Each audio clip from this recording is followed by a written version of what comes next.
Sustainable Development Goals have an interdependent relationship.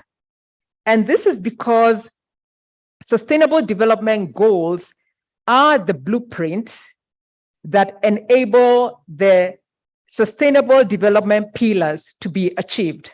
So the Sustainable Development Pillars, as we know them, are basically human or humanity when we're thinking about the community. They are social when you're talking about the culture. They're economic when you're talking about the commerce, and they're environmental when you're talking about the environment. And to this end, the Sustainable Development Goals, which are 17 in numbers, as many of you may know, and I'm sure this has been spoken to, the Sustainable Development Goals were crafted or initiated in 1992 at the Earth Summit in Rio de Janeiro. And in 2015, the Sustainable Development Goals were crafted. And these goals are interdependent as well. And this is to say that when one is not achieved, then it hinders the development of the other sustainable goals.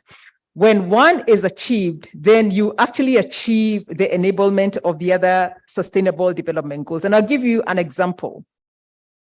So sustainable goal number 8, which talks about decent work and economic growth, and which seeks to do this by creating jobs for all to improve living standards, providing sustainable economic growth. When this sustainable goal number 8 is achieved, it also means that Sustainable Development Goal number 1, which seeks to end poverty by ensuring that human beings can access basic needs to health, education, and sanitation, are also achieved. It also enables Sustainable Goal number 2 to be achieved, because then there'll be zero hunger. It enables quality education because there'll be access to economic empowerment. There'll be good health and well-being because of being able to access health and health services by virtue of economic development or access to decent work and employment. So in terms of specific to IP in sustainable development, I'm surprised that in India, and that is a new one for me, IP does not mean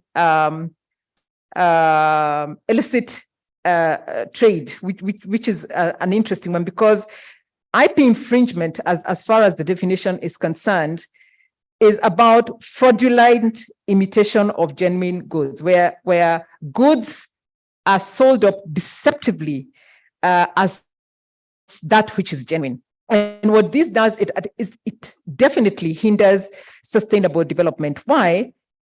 Because anything that is passed off as genuine and it's not genuine certainly has a cost to consumers. And for our own sector, the oil and gas sector, we have suffered the brunt of this. And one of the things that I had from the previous panel, which is so true in relation, and I think it was submitted by Mr. Anthony Mwangi from KAM, is that whenever there are accidents, we do not go back to find out what the root cause of that accident may very well have been. And we have found that in our sector, that root cause may well have been brake fluid that is not genuine. So when you think about that IP infringement on brake fluids, for example, the cost of that to the human elements of sustainable development is grave.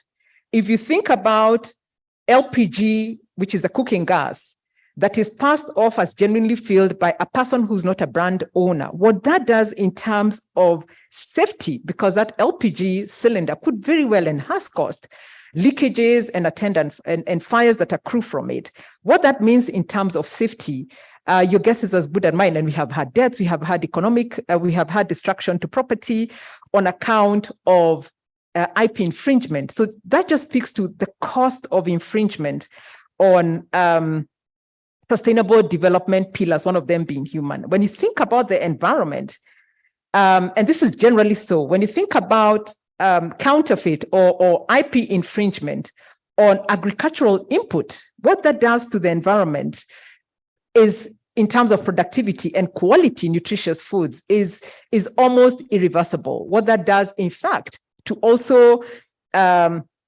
the cost of environment, when you think about ambient air and the pollution that accrues from there, is a huge cost, not just to the environment in itself, but also to the human element of sustainable development.